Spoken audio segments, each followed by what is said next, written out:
పౌలు అంటున్నాడు, నేను అన్నీ నేర్చుకున్నాను ప్రభు, ఇది ఒక సీక్రెట్. భక్తిలో ఎవరైనా ఎదిగారనడానికి మర్మం ఏంటో తెలుసా?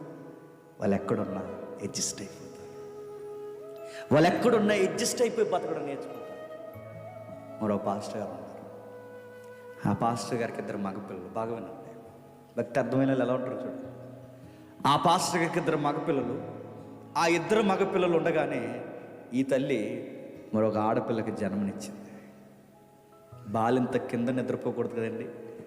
ఈ పాస్టర్ గారు లేవులో ఉన్న పాస్టర్ గారు 2 మగపిల్లలు.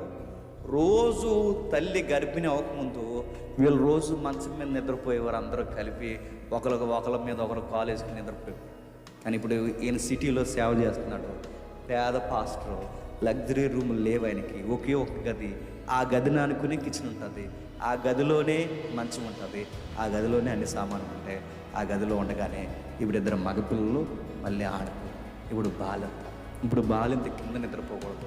ఈ 2 కురగోళ్ళు, కుదురులేని కురగోళ్ళు వీళ్ళిద్దరూ ముందే మంచం ఎక్కేస్తారు. ఇప్పుడు ఆయన దిగండ్రా అంటే ఊరంతా తినబడిలాగా ఏడుస్తారు. ఇప్పుడు వాళ్ళని దింపాలి. ఇప్పుడు వాళ్ళ అమ్మ కింద పడుకుందంటే సండి బిడ్డని వేసుకుని బిడ్డకి మంచిది కాదు, ఆవిడికి మంచిది కాదు. అప్పుడు ఆ తండ్రి ఏం చేస్తాడు తెలుసా?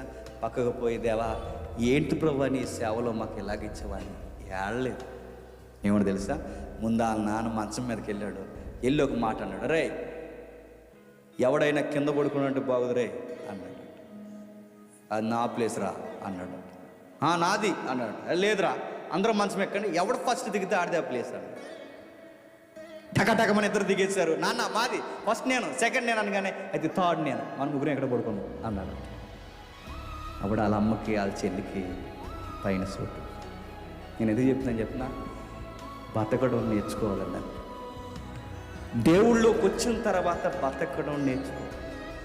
నాకు అది ఎందుకు ఇవ్వలేదు ప్రభా, ఇది ఎందుకు ఇవ్వలేదు ప్రభా, మాకు అనుకూలంగా ఎందుకు చేయలేదు ప్రభా అంటే, ఈ ప్రభు ఇవి చేయడానికి రాలేదు. ఆయన ఏమంటే మొదట నా రాజ్యాన్ని నీతిని వెతకండి.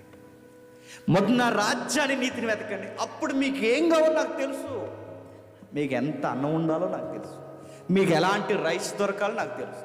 మీకు ఎలాంటి బట్టలు అవసరమో నాకు తెలుసు. మీరు ఎలాంటి ఇంట్లో ఉండాలో నాకు తెలుసు. మీకు ఎలాంటి ఉద్యోగం రావాలో నాకు తెలుసు. నీకు ఏ టైంకి వివాహం అవ్వాలో నాకు తెలుసు. నేను ఏమేమి ఏ సమయానికి మీకు ఎంతవరకు చేస్తే మీరు బాగుంటారో నాకు తెలుసు. ఎందుకంటే మీకు డబ్బులు ఇవ్వడం మొదలెట్టానో మీరు పాడైపోతారు. మీరు ఉద్యోగాలు అడిగాను, మీకు లగ్జరీ ఉద్యోగాలు ఇచ్చానో నన్ను మర్చిపోతారు. మీ కోరిన వివాహాలు చేయడం మీకు సమయాన్ని మించి చేశానో మీరు నన్నే వదిలేసి తిరుగుతారు. అందుకే మీకు ఏ టైంకి ఏం కావాలో నాకు తెలుసు. నేను ఇవ్వనని అంటలేదు, నేను ఇస్తాను, కానీ తగిన సమయం అందిస్తాను. ఏ సమయానికి ఏం కావాలో ఇస్తాను. ఈ లాభం ఎలా ఉంటుందో మీరు నేర్చుకోండి. భక్తి లాభ సాధకమని నీకు ఏవేవి వస్తాయని నమ్మకండి. ఈ నమ్ముకున్న తర్వాత తగిన సమయం అందు ఆయనే ఇస్తాడని తృప్తిగా బ్రతకడం నేర్చుకోండి.